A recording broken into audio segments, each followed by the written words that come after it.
Muy buenos días a todos, bienvenidos una vez más a otro de nuestros webinars. Eh, Gracias por estar con nosotros nuevamente y dedicarnos un tiempo. Le doy la bienvenida el día de hoy a mis socios superstars, superfiscalistas, Asael Apolinar, socio líder del área de Tax SWAT, nuestro laboratorio fiscal, y Gabriel Ángeles, socio del área de Tax Compliance. Bienvenidos, socios y amigos, ¿cómo están? Muy buenos días, José Antonio. Buenos días, Gabriel, y a todas las personas que nos acompañan el día de hoy en este webinar. Hola, Jesús Antonio. Buenos días. Buenos días, Asael. Igualmente, muy buenos días a todas las personas que nos acompañan en el día de hoy. Es un tema muy relevante, entonces va a haber mucha materia hoy. Así es, fabuloso. Y bueno, pues lo saluda nuevamente con mucho afecto Jesús Antonio García, socio también de la firma Garrido Licona. Y bueno, quisiera iniciar el día de hoy comentando que estamos viviendo hoy día una fiscalización sumamente sofisticada por el uso de la tecnología, que dicho sea de paso, esta misma se ha vuelto imperante en el cumplimiento y determinación de nuestras obligaciones fiscales. Sin embargo, vemos que la autoridad cada vez más está pues llevando a cabo análisis de indicadores, genera indicadores, utiliza la información que nosotros proporcionamos, pero además algo que estamos identificando muy puntualmente y no me dejarán mentir es que cada vez más se utiliza el cruce de información financiera con la fiscal. Y esto me lleva a pensar o a reflexionar si en un futuro no muy lejano, más cercano que lejano, la autoridad empezará a explotar y a utilizar cada vez más lo que llamamos la contabilidad electrónica. Entiéndase, las balanzas, el catálogo de cuentas, las pólizas contables con los requisitos fiscales, entre otros. Yo creería que sí, y es algo que tenemos que tener en cuenta porque ese futuro pues, puede estar más cerca que más lejano, ¿no? Entonces, pues hoy día estaremos platicando además algunos puntos relacionados con los principales cambios en la declaración anual 2022. Es importante destacar que no solo los veamos desde la perspectiva de la forma, sino el fondo que traerán consigo estos cambios. Y lo destaco porque esto nos debe de llevar a analizar muy bien la información, cómo la vamos a revelar en la declaración y que esta misma no genere pues malas interpretaciones por parte de la autoridad. Ya estaremos platicando más de ello y adicionalmente estaremos comentando ciertas reflexiones en torno al cálculo de la declaración anual que como cada año hacemos y nos gustaría compartirles. Y bueno, nada más un anuncio parroquial, por favor, las preguntas que vayan teniendo, por favor, compártanlaslas durante la sesión, trataremos de irlas comentando y si no es posible, les pedimos que por favor nos dejen sus datos en el chat que está especialmente planteado para que se hagan estas preguntas y nosotros le daremos seguimiento personalmente. Y bueno, sin más preámbulo, Gabriel, ¿qué nos puedes platicar en torno a estos principales cambios? Y sobre todo me gustaría que nos ayudaras a destacar cuál es la intención, que en algunos casos la podemos interpretar, en otros casos pues ha habido reglas particulares en torno a cuál es la intención y me gustaría ser preciso en esos temas, ¿no? Y bueno, te estaremos interrumpiendo, Asael y tu servidor a lo largo de la charla porque creo que hay bastantes temas que pueden ser discutidos. Con gusto, Jesús. Y creo que va muy en línea con esto que ya anticipabas claramente, esta necesidad que tiene el SAT de ahora sí explotar y tratar de tener más detalle puntualmente de nuestra información financiera y sobre todo cómo se habla con nuestra información fiscal. Y justo es en este contexto donde para este año, para la presentación de nuestra declaración anual 2022, ya se están incorporando dos nuevos estados financieros, Jesús, que eso es de lo más importante que está tomando fuerza y que sobre todo llama mucho la atención. Estamos hablando básicamente del estado de flujos de efectivo, que ese es bien importante por la relevancia que tiene esto y obviamente cómo se va hablando con lo que son los dineros, el cuánto entra y cuánto sale y sobre todo porque en este caso en particular nos pide que seamos muy finos porque al final de cuentas lo empata a la información o a cómo se debe presentar en base a las NIF. Esto quiere decir que desde que tú lo comienzas a llenar, Jesús, debes de poner si es método directo, método indirecto, y sobre todo hay, hay varios cruces que va haciendo incluso contrastados resultados, dependiendo si seleccionamos indirecto o directo, y también contra el balance general en sí mismo. Ese es un cambio que se hace muy fino sobre cómo debemos de estar manifestando la información y sobre todo que la va aperturando. ¿A qué me refiero? Básicamente ahora lo que hace prácticamente en todos los estados financieros que vamos a presentar es que te va dando granularidad. Es decir, ya te dice, ya vienen categorías precargadas y por lo tanto tú tienes que irlas seleccionando una a una y en muchas ocasiones estas categorías tienen subcategorías para que las vayas manifestando. Esto en el caso puntual del estado de flujo de efectivos, Jesús, pero también se incorpora el estado de variaciones al capital contable, que precisamente se vuelve también súper relevante porque a final de cuentas aquí es donde estamos midiendo nuestro patrimonio como entidad. Entonces, lo que busca este estado, básicamente en torno a las NIF, es darle trazabilidad a cómo estoy operando ese patrimonio, es decir, cuánto puse, cuánto estoy ganando, cuánto está saliendo, y evidentemente en base a estas tres grandes categorías, lo que también nos va a pedir es que se vayan incorporando categorías y movimientos puntuales. Un ejemplo muy específico que seguramente va a estar observando el SAT, y esta es una primera reflexión que me gustaría dejar al foro, es precisamente los cruces que ahora vamos a tener que hacer o al menos verificar cuando lo estemos llenando entre la información precisamente de los saldos iniciales de nuestro capital y cómo se hablan con el balance. Y esto era algo que antes de cierta forma era algo que dábamos por sentado, porque en la práctica esta información la producen áreas distintas a la fiscal. Hoy en día esto se vuelve muy relevante y sobre todo nos involucra a todas las áreas que estamos en la generación de la información financiera, en el uso, y ahora con este nuevo tinte que le pone el SAT, pues hay que entrarle también a las posibles causas o las posibles consecuencias que pudiera tener manifestar un monto en específico en estos nuevos detalles que está pidiendo el SAT. Esto a nivel de estos grandes nuevos estados financieros que pone Jesús. Aquí me gustaría que destacaras, Gabriel, cuáles son, o quiénes son más bien los obligados a estos estados financieros a revelarlos en la declaración anual, porque hay contribuyentes que no necesariamente van a estar obligados y hay una razón detrás de ello. Correcto. Sí, esa es una precisión que debemos observar y justo en este contexto, básicamente lo que nos está poniendo el SAT es que si tú estás obligado a presentar DICIF o dictamen, no tienes que presentar los estados financieros. ¿Por qué? Pues básicamente porque en ambos, tanto en DICIF como en el dictamen, ya presentas esta información.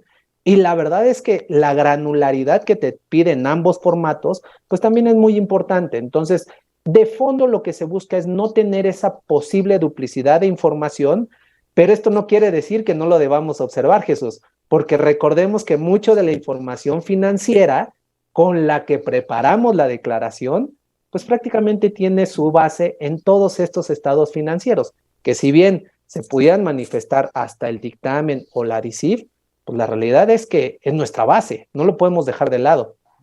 Totalmente de acuerdo. ¿Y qué pasa con las operaciones entre partes relacionadas? Esta segmentación de la información, ¿hay algún cambio en particular en alguno de los estados financieros, digamos que hoy día relevantes para la declaración respecto de empresas que no están obligadas en este caso, a manifestar el estado de flujo y el estado de variaciones en el capital? Léase que nada más tienen que plantear o declarar el balance y estado de resultados. Sí, y justo bien dice la frase que el diablo está en los detalles. Y justo ese nivel de detalle es el que ya nos está pidiendo Jesús Asa.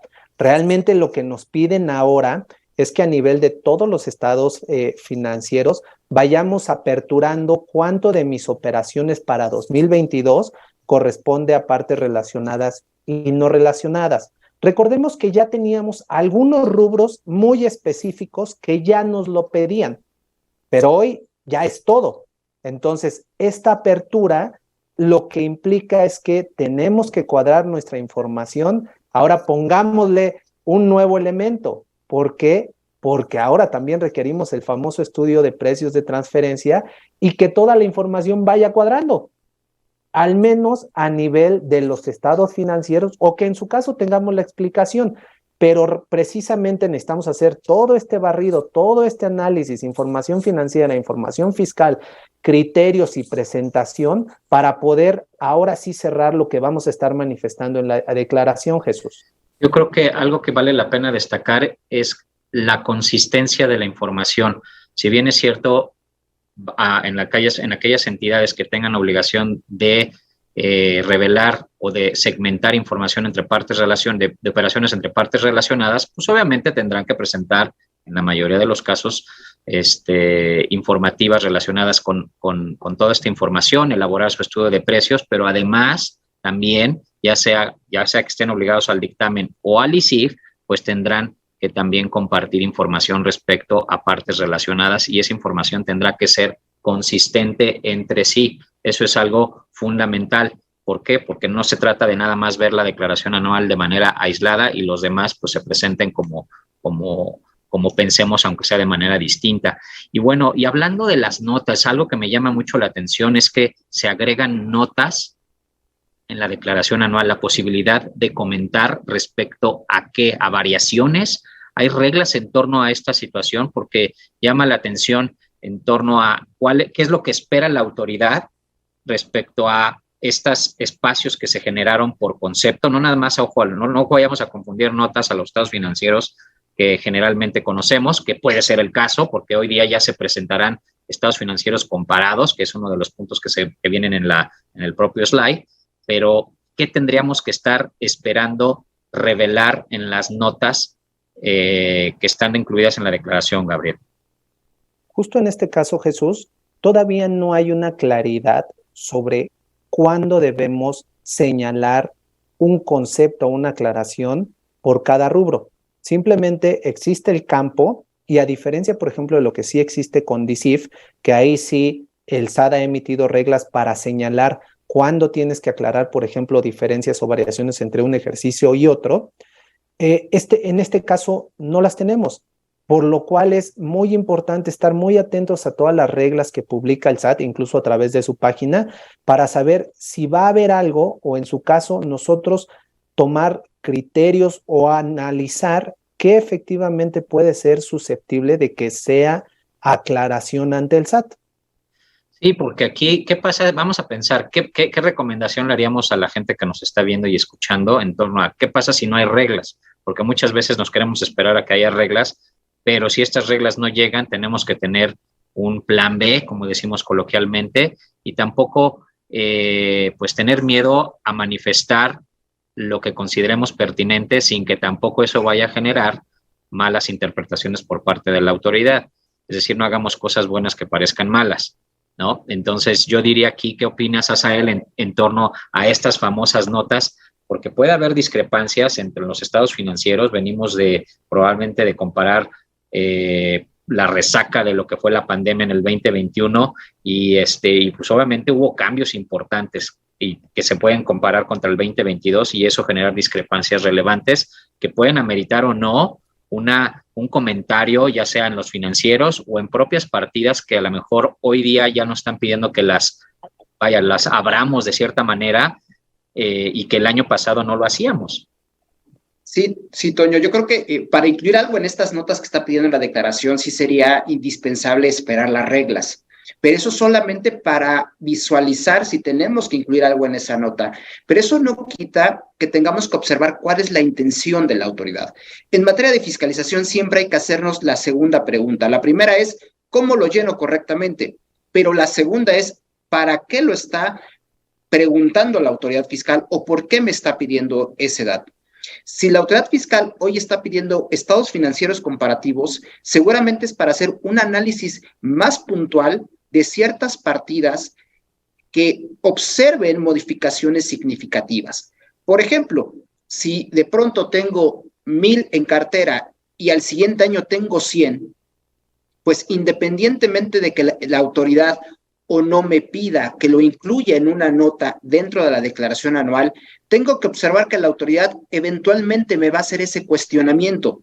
Vendiste la cartera, cobraste toda esa cartera, hubo un evento extraordinario. Entonces, tenemos que pensar como la autoridad. Y si tengo una variación, independientemente de que la incluya o no en la nota, porque aparte la nota es ciertamente limitativa, son 300 caracteres, prácticamente es un Twitter, pues bueno, en ese sentido, sí tengo como empresa que voltearme y analizar mi materialidad, verificar qué pasó durante ese ejercicio que me provocó variaciones en partidas que pueden ser importantes o relevantes para la autoridad fiscal. Comentaba Gabriel muy puntualmente hace un momento que los estados financieros de flujo de efectivo y de variaciones en el capital contable no son obligatorios para aquellas empresas que presentan ICIF o que presentan dictamen fiscal.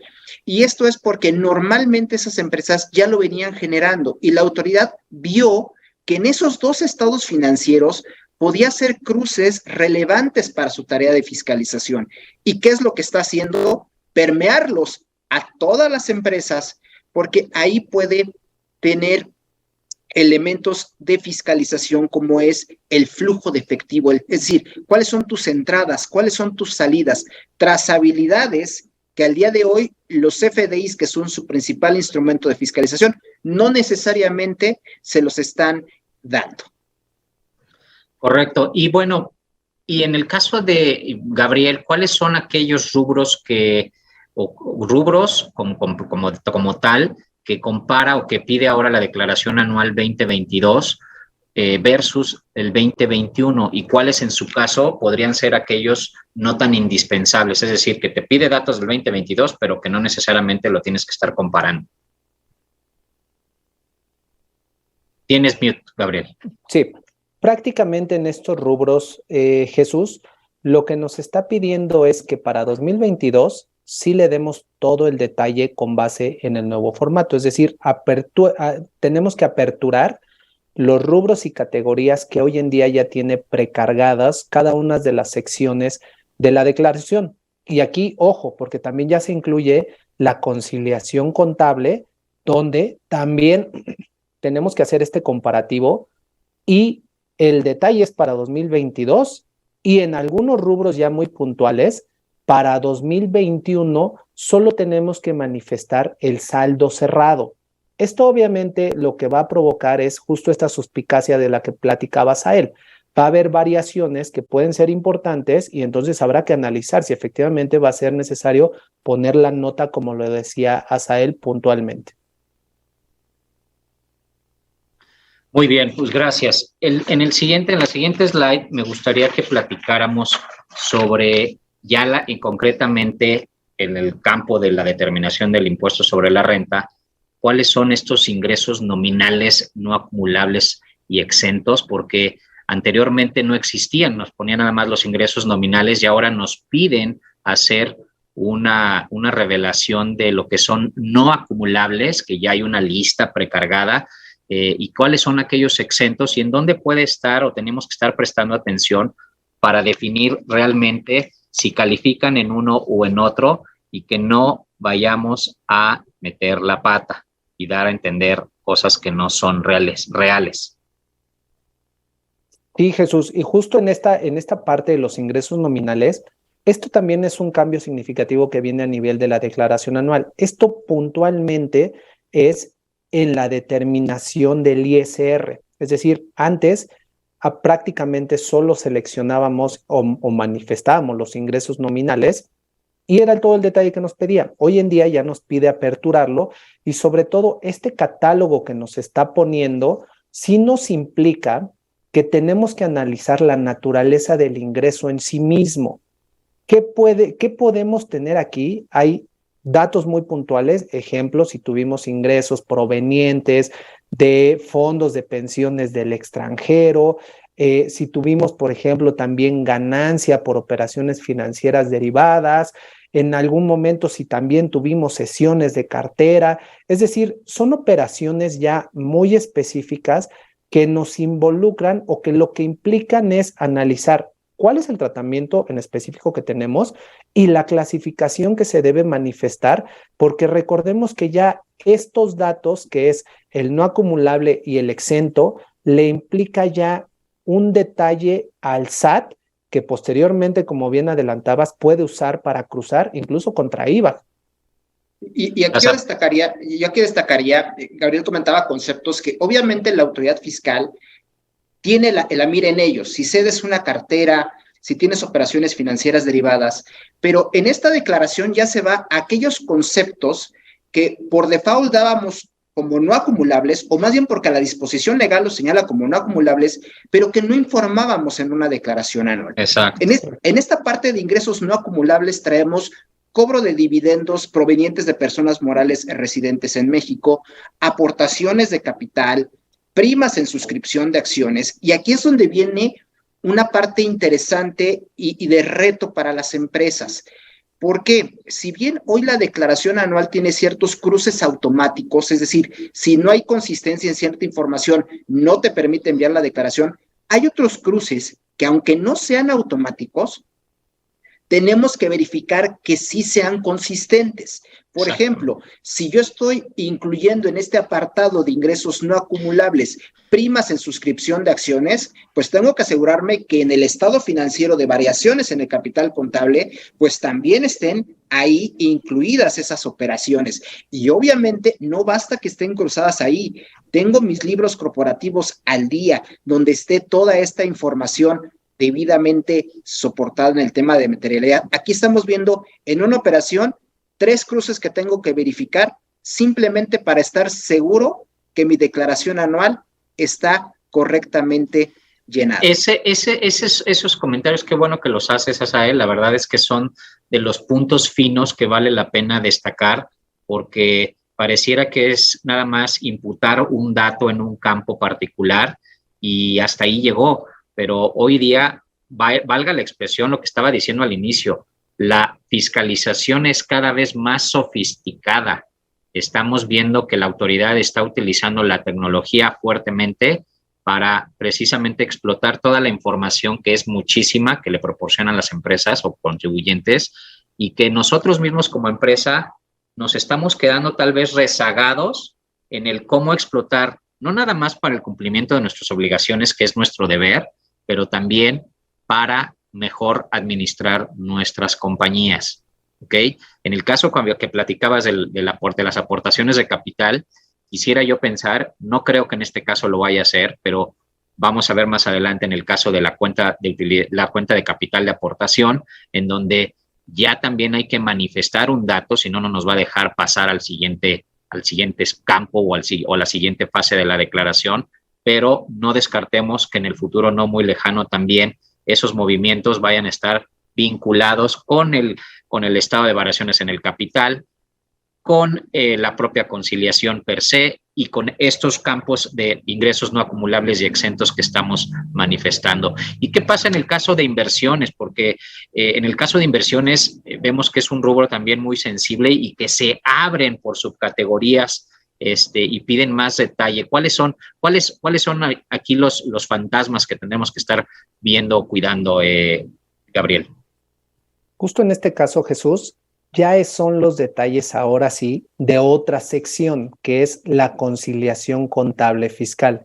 Recordemos que en esencia la conciliación es cómo parto de mi resultado contable y sumo resto partidas fiscales que tienen efecto, las que no tienen, y a su vez las partidas contables. Lo que busca ahora esta sección es que ya te lo apertura en general en todos los rubros. Algo que es bien importante considerar es que hoy en día ya no existen los otros.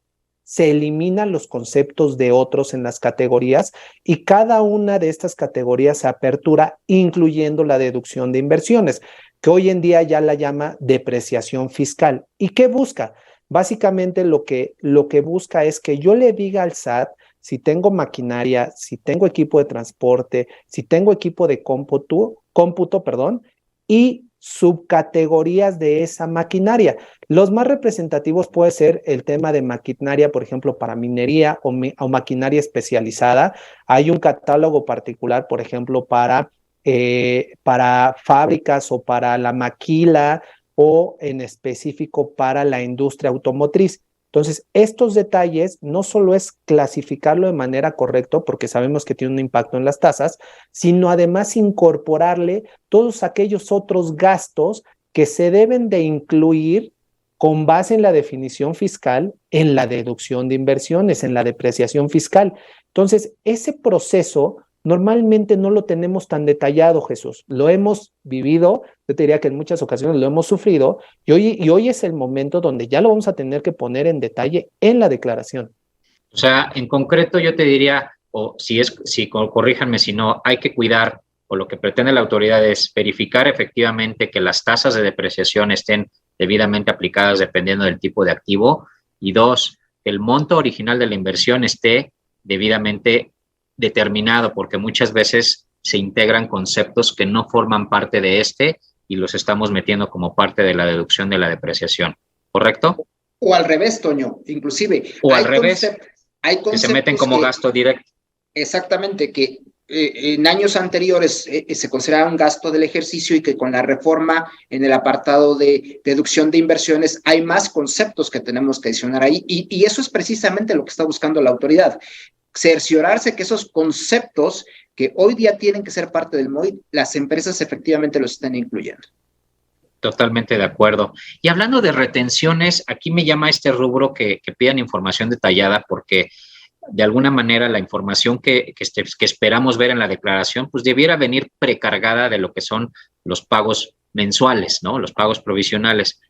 ¿Qué estamos esperando ver aquí en este rubro, Gabriel?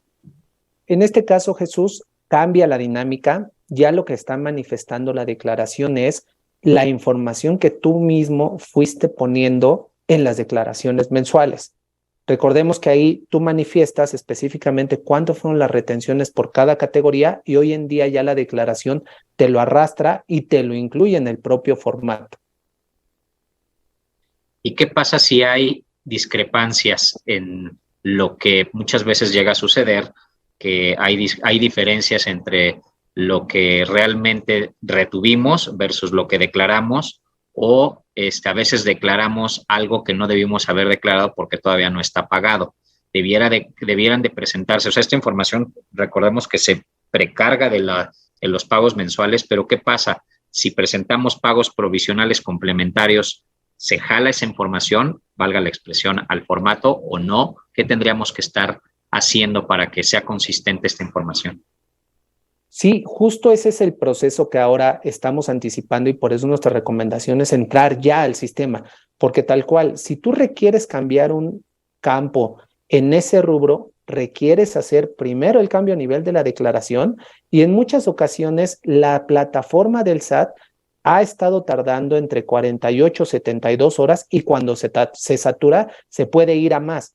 Entonces, sí es bien importante hacer este análisis que comentas, Jesús, para que desde ya señalemos lo que efectivamente aplica en cada uno de los periodos. De acuerdo. Acreditamiento del impuesto pagado en el extranjero, un rubro por demás importante para quienes tienen retención, a quienes les hacen retenciones de impuesto y pretenden acreditar el impuesto. ¿Qué hay que cuidar aquí o observar? ¿Cuál es el cambio medular, Gabriel? En este caso, Jesús, lo que te está pidiendo ya la declaración es que manifiestes de dónde se obtuvo ese ingreso, 1. 2, que digas explícitamente cuánto es el monto que estás acreditando, el monto original y evidentemente si hay un remanente, ese remanente siendo o con base en lo que ya conocemos, por ejemplo, con pérdidas fiscales, lo que se esperaría es que eso lo lleve al siguiente ejercicio, por lo cual pues también este punto se vuelve bien relevante porque con nuestra experiencia ya que hemos tenido en estas otras partidas, pues si no lo manifestamos bien desde ya, entonces el siguiente año muy seguramente vamos a tener dolores de cabeza y olvídate, en una de esas hasta perdimos el acreditamiento, ¿no? Eso es bien importante. O sea que lo que quiere, o lo que si podemos resumir, la autoridad lo que está buscando es darle trazabilidad a ese importe que potencialmente tienen las compañías por acreditar o acreditable en el ejercicio correspondiente y darle seguimiento, porque bueno, recordemos que el remanente se puede también actualizar por inflación. ¿Y qué pasa con el 2021? ¿Qué pasa si acreditamos un monto y nos quedó un remanente? ¿Cómo lo vamos a revelar en este año? Justo en este caso, Jesús, esa trazabilidad para este año es parteaguas. Tendríamos que incluirlo como parte ya de la actualización que traíamos desde el año anterior, evidentemente viendo las disposiciones, e incluirlo como una capa inicial, déjame nombrarlo así. Ok, perfecto. Pues bueno, pasemos a la siguiente, porque el tiempo apremia y la verdad es que nos podemos llevar aquí horas y horas hablando de diversos temas, dan para mucho. Y en el caso de otros datos, hablábamos al inicio del tema de la CUCA, pero a mí me llama mucho la atención estos dos atributos particulares, la CUCA y la CUFIN, porque tradicionalmente esto ha sido un dato que informativo meramente, que creo que sigue teniendo esa naturaleza, pero la realidad es que estamos viendo actos de fiscalización muy focalizados en los últimos años en estos dos rubros y que la autoridad pareciera que está tomando como algo no informativo, sino como algo definitivo lo que estemos declarando. Y aquí, ¿qué cuidados debemos de tener? Digo, más allá de que si no aportamos el dato no nos va a dejar pasar a la siguiente fase de la declaración, ¿cuál es la parte sensible y el mensaje que creo que debemos de transmitir a la gente que nos está viendo por precisamente la importancia que está tomando la autoridad en estos rubros? En este caso, Jesús, ya también nos pide categorizar qué fue o cuáles son los conceptos que tienen tanto CUCA como CUFIN. Entonces, lo que también de manera armónica está haciendo en cada una de las secciones es darle trazabilidad a todas esas operaciones, a todo lo que en su momento pudo afectar a la CUCA o a la CUFIN, para que el SAT tenga ese historial y ahora sí te puede ir revisando acto por acto. Recordemos que hay muchas hay declaraciones puntuales que en su caso tendrían que presentar incluso los accionistas que debieran de dar luz o debieran cuadrar con esta información que nosotros estamos poniendo en el cálculo tanto de CUCA y CUFIN, Jesús. Yo creo que destacaría... Perdona, iba a ir justo, y me imagino que vas para allá, ya te estoy leyendo la mente, al cálculo automatizado de la UFIN.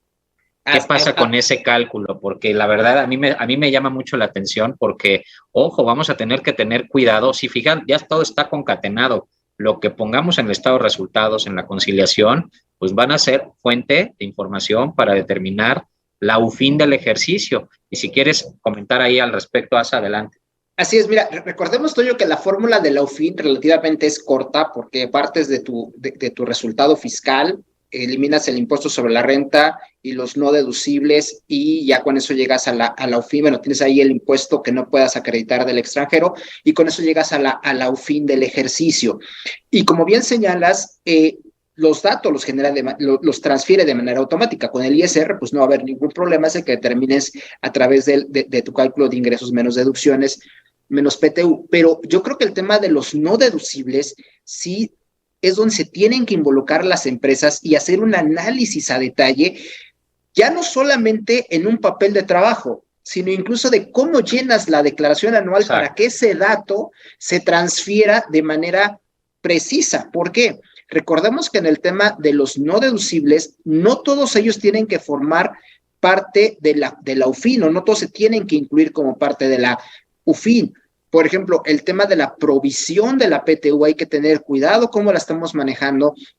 Entonces, sí es indispensable que se haga un análisis desde el armado del resultado fiscal para ver cómo clasificamos los no deducibles y eventualmente no nos impacte directamente en la determinación de la UFIN. Bien señalabas, Toño, y así lo señalan las disposiciones, en el sentido de que lo que declares no necesariamente es un dato fijo, formal, que no pueda ser modificado.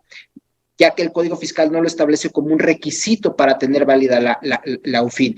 Pero definitivamente va a ser el primer referente que tenga la autoridad fiscal cuando repartas un dividendo, digas que está exento del impuesto corporativo y de pronto si no le cuadra, pues ahí puede venir el tema de fiscalización. Entonces, más bien tenemos que buscar cómo llenamos correctamente la declaración anual para que la UFIN sea consistente con este análisis que hagamos de partidas no deducibles. De acuerdo. Y hablando rápidamente de pérdidas fiscales, el formato realmente permite, porque digo, las pérdidas fiscales son otro de los conceptos importantes que las empresas quieren, pues obviamente mantener y cuidar. ¿Por qué? Pues porque esas pérdidas las pueden utilizar para amortizarse en el futuro o en años posteriores.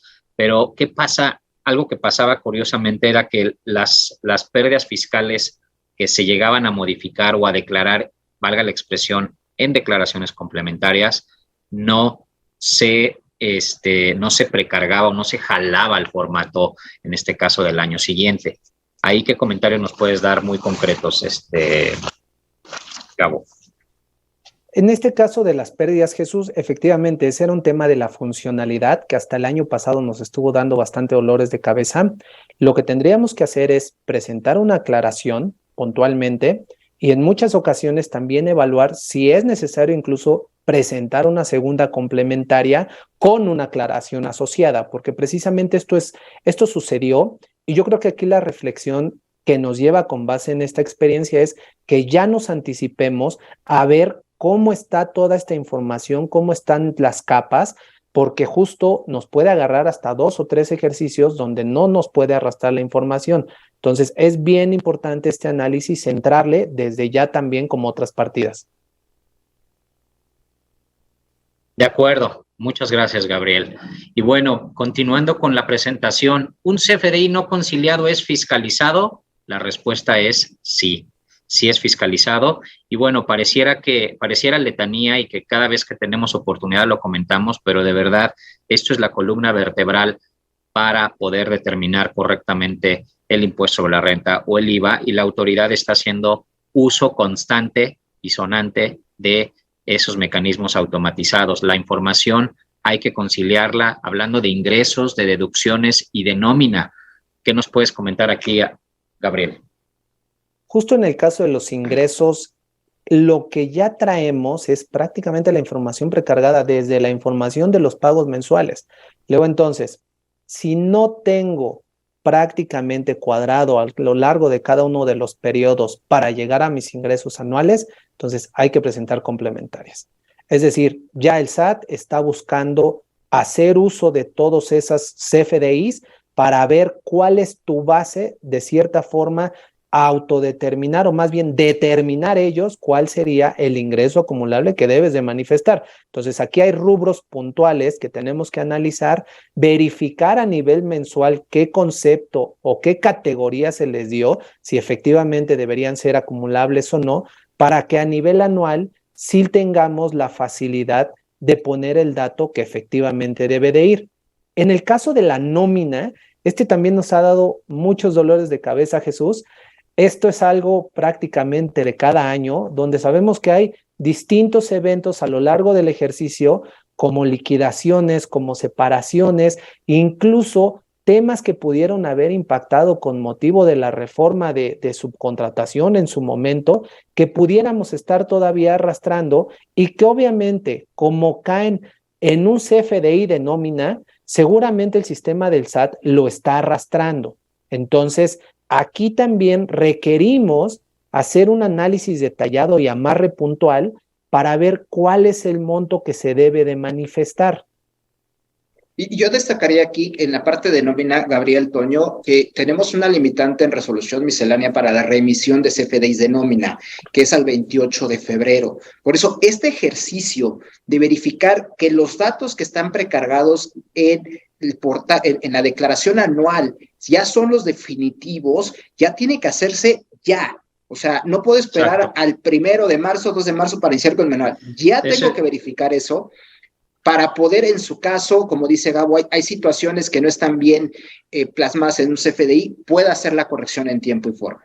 Totalmente de acuerdo, eso es clave y no puede esperar al mes siguiente, que probablemente tenemos todavía un mes más para presentar la declaración, y este rubro es indispensable ponerle atención. Y hablando de las cancelaciones de CFDIs, creo que este ha sido un tema que ha dado mucho de qué hablar, sobre todo por aquellos CFDIs que obviamente se pretenden cancelar del propio ejercicio 2022, que es de la que estamos hablando, y que tenemos a más tarde el 31 de marzo para poder cancelar CFDIs que realmente no representen, por ejemplo, un ingreso o que deban de ser cancelados por algún error en particular. Pero algo que hay que destacar es qué pasa con CFDIs de años anteriores, no dejar de tener en el radar que eso ya hoy día no es posible, y al menos al día de hoy no ha salido una regla que permita ampliar esa posibilidad, y que dicho sea de paso, pues hoy día vamos a estar teniendo, si no cambian las disposiciones o las reglas particulares, pues vamos a estar teniendo prácticamente 15 meses para poder cancelar un CFDI, ¿no? Es decir, los del año en curso vamos a tener durante el año más 3 meses del año que sigue. Entonces, hoy día pues no está pareja la cancha en este sentido, porque la autoridad sí tiene, y eso es parte digamos que de la queja que hoy día existe y la preocupación entre los contribuyentes, en donde no se pueden cancelar CFDIs de años anteriores si hoy día por ahí tenemos alguna cuenta por cobrar pendiente y por situaciones particulares del pago, incluso con instituciones gubernamentales, indispensable que ellos piden que se reexpida la factura para poder procesar los pagos. Si eso llega a suceder, pues hoy día lamentablemente no podemos, hablando del 2021 y hacia atrás. Entonces, un mecanismo que hemos platicado en otros foros ha sido el interponer un medio de defensa, léase un amparo, en contra de la negativa del propio sistema que manifieste que no se puede cancelar un CFDI. Y ojo, recordemos, hago el comercial, tenemos 15 días a partir de ese primer acto de aplicación, hay que cuidar ese primer acto de aplicación para presentar este amparo. Y en tema de materialidad de notas de crédito, que esto es también fundamental, ¿en dónde tenemos que apuntalar, Gabriel? Justo en este caso, Toño, recordemos que el SAT puso la nueva regla donde básicamente la nota de crédito ya no se puede usar para cancelar ingresos, que eso era una práctica común.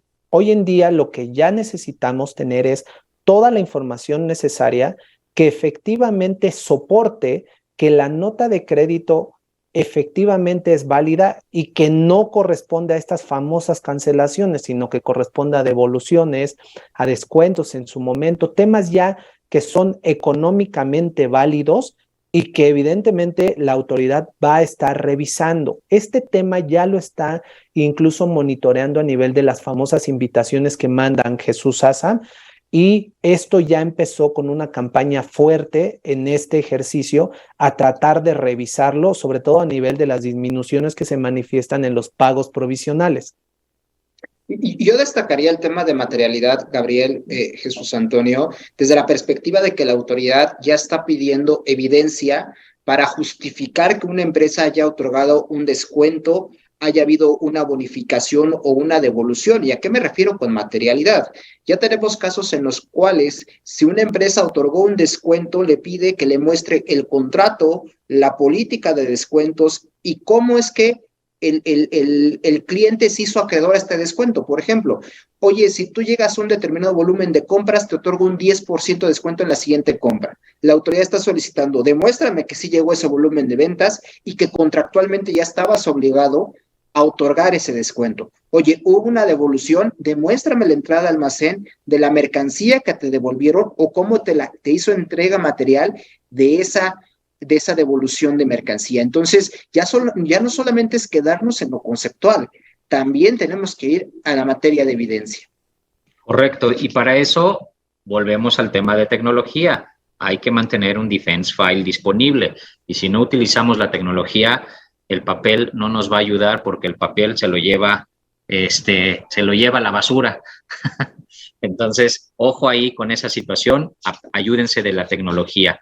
Y bueno, antes de pasar al siguiente punto, que bueno, hasta aquí hemos comentado varios de los principales puntos que han cambiado dentro de la declaración anual, y puede haber un sinfín de ellos y podemos entrar a detalle durante todo el día, pero los tiempos no nos van a dar. Insisto, si hay preguntas puntuales, con todo gusto las podemos ir respondiendo, ya sea durante el foro o posterior a él, déjenos sus datos. y me gustaría nada más comentar una pregunta antes de pasar a las reflexiones en torno al cálculo de la declaración anual o del impuesto sobre la renta. Dice alguien, en la CUFIN no permite poner, en el campo de la CUFIN no permite poner el saldo negativo. No sé si esto ya lo habías Sí. identificado. Bueno, ahí es importante destacar, Toño, que no existe una CUFI negativa y esa es la razón por la cual la declaración anual no te lo permite. Porque es UFIN. Porque es CUFIN, exacto. La UFIN es la que puede resultar negativa. La UFIN es la que puede resultar negativa, pero no existe saldo de CUFIN negativa. O sea, la cuenta de utilidad fiscal neta jamás puede ser negativa. Tenemos un concepto que comúnmente llamamos UFIN negativa, y hablo comúnmente porque ni siquiera la regla lo dispone de esa manera, en el cual tenemos que todavía seguir administrando hoy día de manera externa o de manera diferente en papeles a lo que es la CUFIN. Es la razón por la cual para la declaración no puede haber una CUFIN negativa. De acuerdo. Pasamos a lo siguiente. Pues uno de los conceptos que hoy día ha dado mucho de qué hablar por precisamente el precedente que está a punto de publicarse por parte de la Corte en torno a la deducibilidad de intereses netos y a la forma en cómo estos debieran determinarse cuando se tienen diversas compañías dentro de un mismo grupo, es decir, de forma consolidada. Al respecto, ¿qué nos puedes comentar? ¿Cuál es el meollo? La resolución de la Corte va en el sentido de decir que no se necesitan reglas particulares para determinar un cálculo consolidado, porque la propia ley ya lo define o ya lo establece. Y bueno, pues eso es justo lo que quisiéramos entender y que nos comentes, Asael, cuál debiera de ser esta visión y cuáles son esos efectos que te tendrían que considerar. Ok, Toño, esto no es un tema nuevo, es una reforma que vino en 2020 y que hemos platicado en otros foros, pero la realidad es que no es algo que solamente impactaba en 2020, puede estar impactando en 21, en 22. Una empresa que no tuvo el problema en 2020 de no deducibilidad de intereses netos lo puede estar teniendo en 2022. O sea, es una situación que no se quedó aislada en ese momento. Y uno de los temas que la norma te permitía es que este cálculo de intereses netos para determinar el monto que pueda ser deducible una empresa de intereses que provengan de cualquier tipo de deuda, ya sea con partes relacionadas o no relacionadas, establecía una alternativa para calcularlo de manera consolidada. Y la regla era muy puntual al establecer que la autoridad fiscal iba a emitir reglas de carácter general para poder aplicar esta alternativa. No obstante, ya se discutió en la Suprema Corte de Justicia, está por publicarse la sentencia, han estado publicando el borrador, y el borrador va en el sentido de que la norma fiscal contiene todos los elementos hoy día para calcularlo de forma consolidada. Y ahí deja una puerta abierta para las empresas para determinar cómo hacerlo. Hoy día podemos tener una consolidación financiera conforme a las normas de información financiera. Tenemos antecedentes jurídicos de consolidaciones fiscales que han sido muy variables entre sí. O sea, a mí me tocó ver casi 15 años de consolidación fiscal y vi 3 metodologías distintas en esos 15 años, cuando estuvo vigente. Hoy tenemos lo que es el régimen de integración, opcional de integración para grupos, en el cual no es una consolidación tal cual en definición, pero es un procedimiento muy similar para reconocer los efectos fiscales en empresas que son del mismo grupo. Entonces, esto abre la puerta para que las empresas evalúen metodologías alternativas para poder aplicar esta opción que nos da la disposición y que eventualmente puedan determinar un cálculo de intereses no deducibles menor a que si lo hicieran de manera individual. Y destaco algo de la sentencia o del borrador de sentencia de la Corte. A diferencia de otros casos en los cuales hacía referencia a las normas de información financiera, particularmente decía, bueno, no es necesario que la norma lo diga, te puedes ir a las normas de información financiera y lo puedes sustentar. Aquí hace énfasis en que las reglas están en las disposiciones fiscales. Entonces, creo que son los elementos que hoy tienen que evaluar las empresas. Conocemos de varios grupos empresariales que ya desde el 2020 aplicaron una metodología. Vale la pena evaluar nuevamente esa metodología, ver si puede haber otra metodología que les dé un efecto más favorable, o bien si esa metodología a la luz de la sentencia pudiera estar no necesariamente en línea con esta. Entonces, yo creo que es un muy buen momento para hacer una reevaluación por parte de alguna metodología que hayamos aplicado, o si no la hemos aplicado, pues bueno, tal vez ya estar en línea, porque definitivamente esperar o reglas por parte de la autoridad fiscal en este punto en particular del interés neto consolidado, la realidad es que es muy poco probable que la autoridad vaya a emitir reglas, derivado que la sentencia pues ya no lo va a obligar a ello. Rápidamente, una pregunta, Sael. ¿Este cálculo consolidado al que podríamos aspirar, si no se aplicó en el año pasado, en el año de ejercicio anterior, se podría aplicar? Se podía aplicar 2020, 2021 y ahora 2022. Okay. La regla no establece una limitante que si no lo ejerciste en uno, no lo puedas ejercer en el otro. Ok, entonces, para aquellas empresas que estén en este supuesto, importante revisar y revalorar cuál podría ser el efecto que probablemente va a ser favorable en el caso de un cálculo de intereses neto consolidado, valorar no solo el 2022, sino los dos otros ejercicios. ¿De acuerdo? Así es. Excelente. Y bueno, no todo está perdido, pero creo que son temas bastante interesantes y me gustaría que destacáramos en el caso del REPSE, algo que estamos viviendo muy concretamente es que muchas empresas se han enfocado a analizar cuáles fueron los servicios que realmente clasificaron como especializados y hoy día están recabando información de esos proveedores, pero ojo, no están cerciorándose al 100% de que esa información sea correcta y que todos esos proveedores estén proporcionando esa información y tengamos cuidado con ello. ¿Por qué?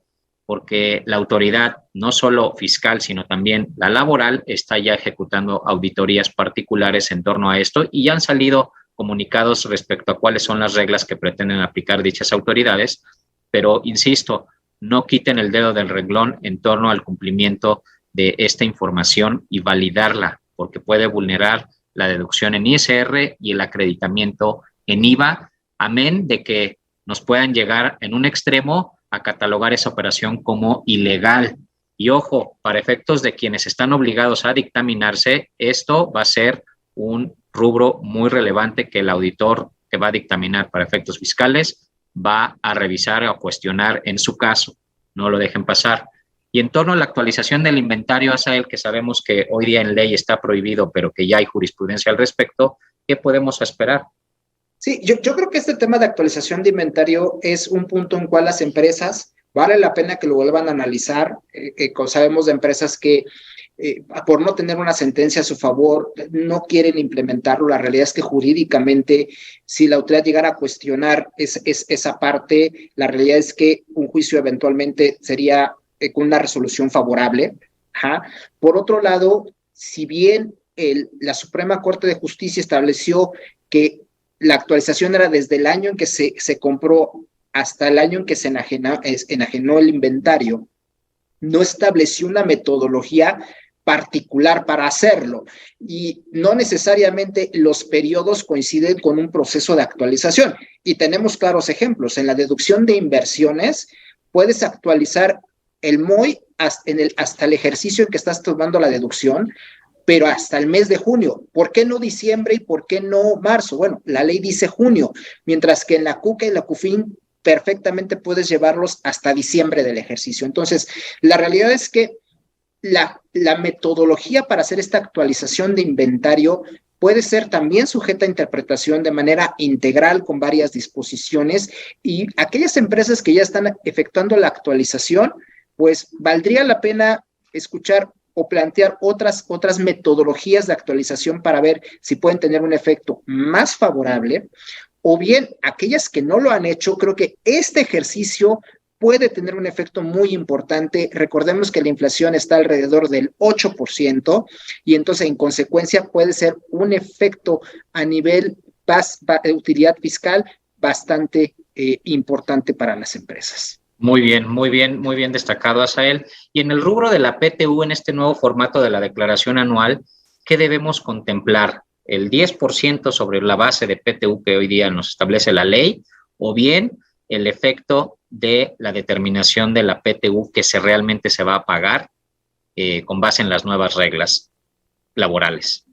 Ok, yo aquí la recomendación es que justamente este tema de la PTU tenemos que meter el dato que efectivamente el monto que vayamos a pagar como empresa de PTU. Si es el 10% de la unidad fiscal, ok, está bien. Pero si el monto es menor, derivado de la aplicación de las limitantes que nos establece la ley laboral, tenemos que incluir ese dato. Y eso es bien importante. Ya no podemos patear el cálculo de la PTU a mayo. Oye, que recursos humanos la haga hasta mayo. No, en la anual tenemos que incluir ese dato. ¿Por qué? Porque también, como ya lo platicamos en el tema de pérdidas fiscales, en el ISR pagado a los extranjeros, todo lo que tenga un tracto sucesivo, la autoridad quiere manejarlo de manera automática. Si hoy incluye un dato erróneo de PTU con un monto superior y no lo pago, la autoridad, la declaración del próximo año me va a aparecer como PTU no pagada.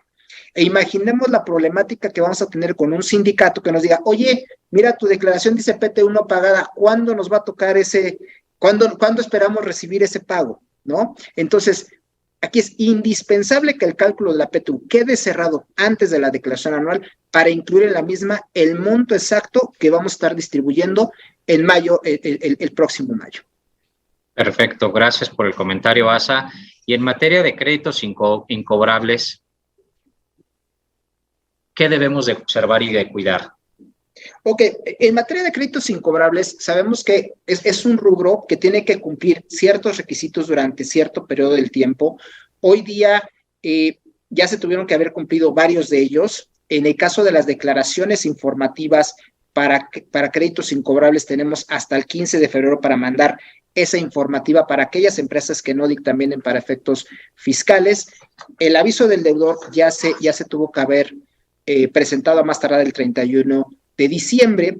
Y aquí una parte bien importante es que si cumplimos todos los requisitos, tengamos defense files robustos, hagamos ese análisis. Oye, sí mandé la notificación al deudor si tenía que cumplirlo, sí lo subí al buró de crédito, el 15 ya está lista mi informativa para enviarse. Ok, ¿qué tan robustos tenemos los defense files? ¿Tenemos un contrato firmado? ¿Tenemos identificación del deudor? ¿Tenemos comprobantes de domicilio? ¿Seguimos toda la trazabilidad o todos los requisitos para evaluar al deudor? Porque son temas que, si bien no están en las disposiciones fiscales, la autoridad fiscal los hace de manera puntual. Y un cambio que tenemos que tener para 2022 para la declaración anual es que recordemos que ya no solamente con la demanda podemos deducir un crédito mayor a 30,000 UDIs. Hoy necesitamos una sentencia firme y evidenciar gestión de cobro. Y probablemente ahí tengamos una transición en 2022 y tenemos que sentarnos de la mano con el área laboral para evaluar si se ganó alguna sentencia en 2022 y no se dedujo en el pasado, pudiéramos estar tomando la deducción, ¿no? Y por otro lado, si todas las demandas que se hayan presentado en 2022, pues eventualmente tendremos que llevar un registro puntual para observar en qué ejercicio es que podamos tomar la deducción. De acuerdo, y bueno, recordemos, destacamos este rubro entre muchos que ya platicaron en el webinar del Plan Maestro de Fiscalización, pero este es también uno de los conceptos que toman relevancia y que la autoridad estará observando puntualmente, y de ahí la relevancia de tener un defense file particular. Y bueno, por último, Gabriel, me gustaría que hicieras algunos comentarios sobre, perdón, me equivoqué de lámina, sobre lo que no debemos de perder de vista en torno a estas obligaciones que van vinculadas íntimamente con la declaración anual. Con gusto, Toño. Creo que de los temas más relevantes que debemos de cuidar es justo esta secuencia que debe tener la información que vamos a estar manifestando a nivel de la declaración anual y cómo ésta se va a observar con nuestros auditores o en su caso con la ICIF. Todos estos rubros que nosotros vamos a estar utilizando de alguna forma se ven reflejados en diversos anexos del dictamen. Incluso el propio dictamen ACIF tiene validaciones entre ellos mismos. El tema de las declaraciones informativas, Toño, la verdad es que es un tema ya prácticamente de cada año, no lo perdamos de vista. ASA ya comentó precisamente ahorita de las más importantes que están precisamente en el tema de 15 de febrero, créditos incobrables, al cierre de febrero, los cambios en temas de CFDIs. Entonces, hay temas de forma que nos dan acceso a la deducción. Y en caso que no lo tengamos, pues evidentemente va a tener un impacto monetario en el resultado fiscal. Y por último, el tema de esquemas reportables y operaciones relevantes. Esto, la verdad es que en muchas ocasiones, estando en el día a día, lo dejamos un poco de lado. Recordemos que hay operaciones o actos que el SAT ya definió claramente que le interesan y que los tenemos que revelar. En el caso de esquemas reportables al mes siguiente que suceden y en la anual, y en el caso de las operaciones relevantes en el bimestre siguiente a que éstas ocurren. Incluso la información, por ejemplo, de esquemas reportables es un dato que nos puede pedir, en caso de que lo hayamos tenido, en la declaración anual. Entonces, esto sí es bien importante tenerlo en el radar, no lo dejemos pasar porque tiene impacto muy significativo al interior de la compañía. Muchas gracias. Estamos ya llegando prácticamente a la hora y tenemos algunas preguntas que si nos podemos robar unos 5 minutos a quienes puedan todavía quedarse, me gustaría abordarlas. Hay algunas muy interesantes y básicamente hay una que me llamó la atención y que es bastante buena. Dice, si mi UFIN del año anterior es negativa, entonces para este año no se convierte en CUFIN negativa, porque obviamente el formato no te lo permite, entonces ¿sería cero? ¿Qué opinas, Asa? Sí, definitivamente sí. A ver, vamos a poner un ejemplo. El año pasado terminaste una UFIN negativa de 100 y este año tu FIN es de 60, sigues sin saldo de CUFIN y tienes un saldo pendiente de UFIN negativa por amortizar de 40. Ajá. O sea, realmente sigues sin tener saldo de CUFIN en ese caso en particular. ¿Qué situación contraria? Tu UFIN negativa del año pasado fueron 100 y este ejercicio terminas una UFIN de 120, tu saldo de CUFIN sería de 20 y ese ya sería un saldo declarable, positivo y declarable. Muy bien.